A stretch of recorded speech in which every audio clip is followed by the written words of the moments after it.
Allah Akbar. Ta'afwana ya Allah. Allah Akbar. La haula wala quwata illa billahil aliyyil azim. Allah Akbar.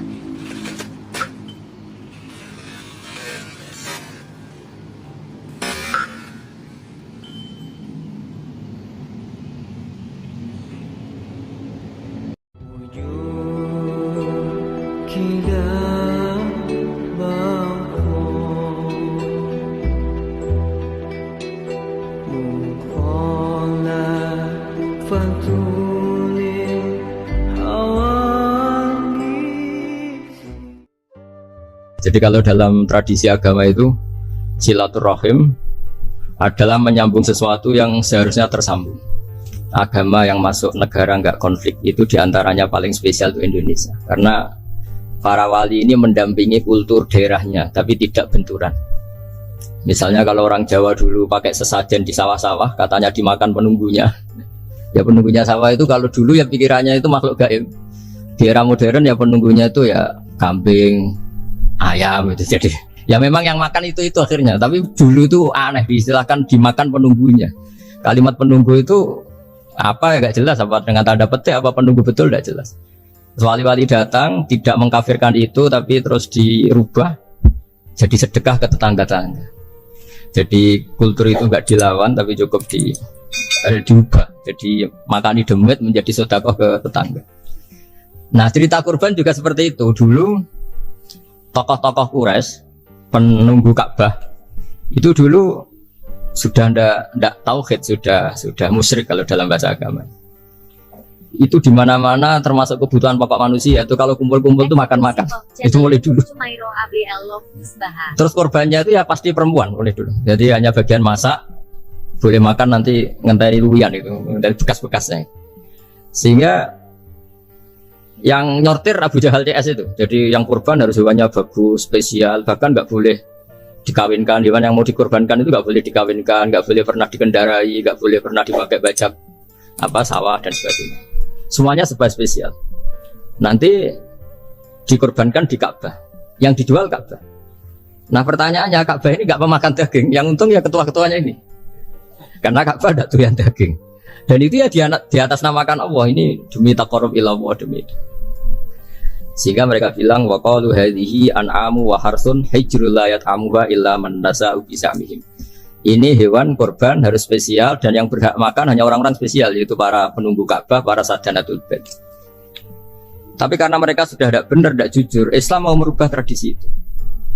Tapi kalau tradisi itu dirubah, maka Islam akan terkenal pelit karena dari acara makan-makan menjadi tidak ada makan-makan. Jadi kadang kebenaran itu harus diganti dengan sesuatu yang tidak ekstrim karena tadi dari acara makan-makan menjadi sama sekali nggak makan-makan. Maka terus diganti oleh Islam dengan kalimat udhiyah, dengan kata kurban. Nah kenapa itu harus terjadi? Karena kurban itu sebetulnya syariatnya Nabi Ibrahim, di mana orang Mekah itu memang turunan Nabi Ibrahim, sehingga sisa-sisa makan-makannya masih. Cuma mulai ada melenceng, ada sesajen, ada khurafat, ada bid'ah. Kemudian itu mulai masalah. Terus Rasulullah Muhammad SAW datang ingin benahi itu. Tapi yang dibenahi adalah menghilangkan kemusyrikannya, bukan makan-makannya. Akhirnya diganti oleh udhiyah. Nah kenapa ada kurban? Kalau dalam banyak literatur, Nabi Ibrahim alaihissalam itu Nabi yang paling dengan tanda kutip mengklaim kalau beliau itu orang paling sayang kepada Allah, paling dekat kepada Allah. Nggak ada yang dicintai selain Allah. Beliau memaklumatkan itu baik secara lisan maupun di gemuruh hatinya, di bisikan hatinya, di detak jantungnya, pikirannya seperti itu. Pas itu beliau belum punya putra karena beliau termasuk lambat punya anak. Suatu saat ditakdir punya putra yaitu Ismail. Pas seneng-senengnya jalan, pas seneng-senengnya punya anak, sama Allah disuruh nyembelih.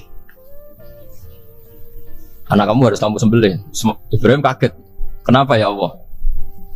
Kamu adalah orang yang sering ngomong bahwa yang paling kamu cintai saya. Tapi setelah ada anak kamu, kayaknya enggak. Protes Nabi Ibrahim, Pak. Yang benar Gusti, iya harus anak kamu. Karena beliau kadung janji, kadung komitmen yang paling dicintai Allah, tidak ada yang lain. Saya akan mencintai engkau ya Allah, meskipun harus mengorbankan anak saya. Singkat cerita, terus disyariatkannya korban itu.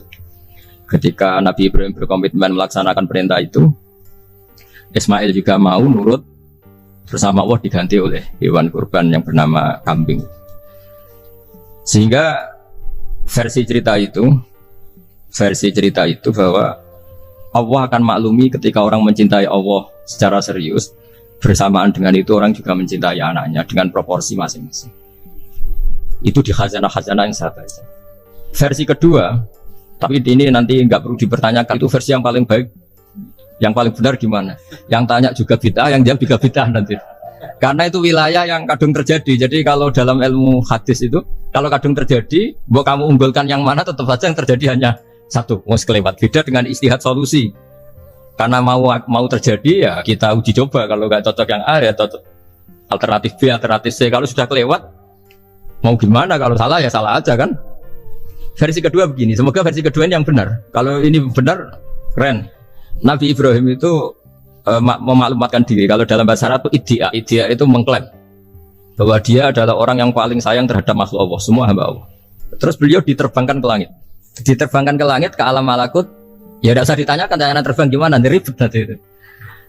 Setelah diterbangkan di langit, wa kadzalika nuri Ibrahim malakutas samawati wal ardh, diperkenalkan alam langit, terus dipertontonkan. Itu ada sekian hamba Allah yang nyabu, yang ngefly, yang dugem, pokoknya yang maksiat-maksiat itu. Ibrahim ditanya sama Allah, gimana itu mereka menurut kamu? Damirhum, habisi saja ya Allah. Mereka makan rezekimu, hidup di bumimu, tapi mereka tidak mengindahkan engkau. Matikan saja. Sama Allah diturutin. Jalan-jalan lagi sampai 3 kali peristiwa tempat-tempat maksiat itu dihabisin sama Nabi Ibrahim. Beliau minta sama Allah supaya itu dihabisin. Singkat cerita, terus beliau diturunkan sama Allah. Setelah diturunkan, ya Allah tidak jawab, tidak apa. Allah itu punya sunnah, punya tradisi. Dengan nabinya itu tidak jawab. Suatu saat Nabi Ibrahim disuruh bunuh anaknya, disuruh nyembelih. Protes kan? Buat samrotu fuadi, ini kekasih saya, putra saya, kenapa engkau nyuruh membunuh? Terus kata Allah, kamu udah ingat, di malam kamu saya mi'rajkan, melihat hamba-hambaku, dan itu yang bikin aku, dan saya cinta sama mereka yang bikin saya, kamu enak saja minta dibunuh. Segera gantian saya yang minta, kamu udah nurutin gitu. Kamu pas minta saya, tidak tak pikir, langsung tak turutin. Kenapa saya yang sekarang minta kamu mikir? Tapi buat samrotu fuadi, itu buah hati saya. Dan memangnya makhluk-makhluk itu makhluk siapa? Saya yang bikin, kamu enak saja nyuruh bunuh. Nah semenjak itu jadi kearifan kita.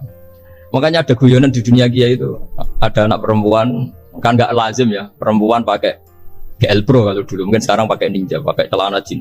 Sopo ya, wong luput suwut. Siapa itu perempuan kok gitu? Ini ponakane jenengan Mbah, astagfirullah, muga-muga pangeran nyepuro. Jadi langsung rubah dari maksudkan menjadi ndak karena keluarga.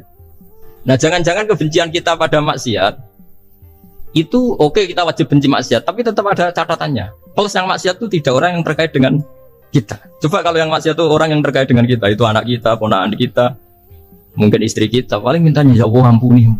Sama-sama maksiat, yang satu minta dihabisin, yang satu kita minta diampuni. Fair gak kita sebagai manusia? Tidak fair. Tidak fair. Makanya kalau ada guyonan, ada supir salah dimarahin, pasti supir ini belum pegang rahasia. Tapi kalau sudah pegang kartu, si majikannya punya apalah gitu, simpanan gitu, wah ini pegang, berani marah gak?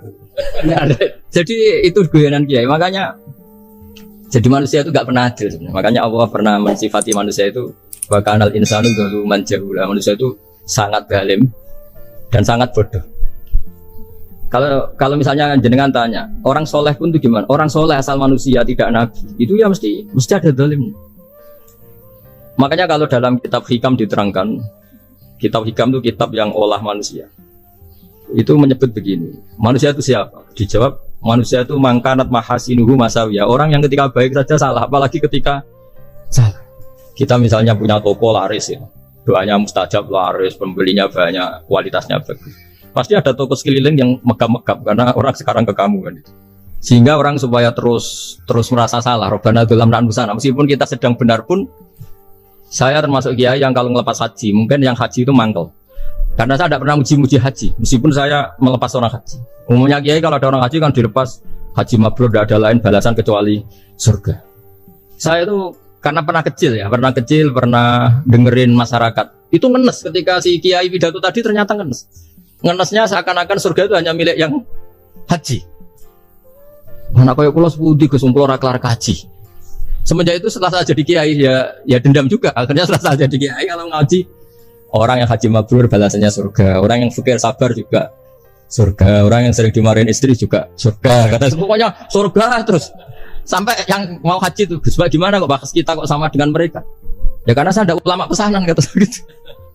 Jadi artinya gini, ketika Anda muji ibadah haji jangan kira yang ngenes tidak banyak, yang ngeluh juga banyak karena mereka ada takdir gak mampu haji. Itu hebatnya Islam. Islam juga datang dengan solusi-solusi. Misalnya Jumatan itu hajinya orang miskin, orang yang ingat Allah mulai subuh sampai matahari terbit juga sama dengan umroh. Jadi karena tidak semua orang itu mampu haji. Jadi itu Islam. Nabi Ibrahim diperingatkan Allah bahwa tidak seperti itu cara mengelola hamba.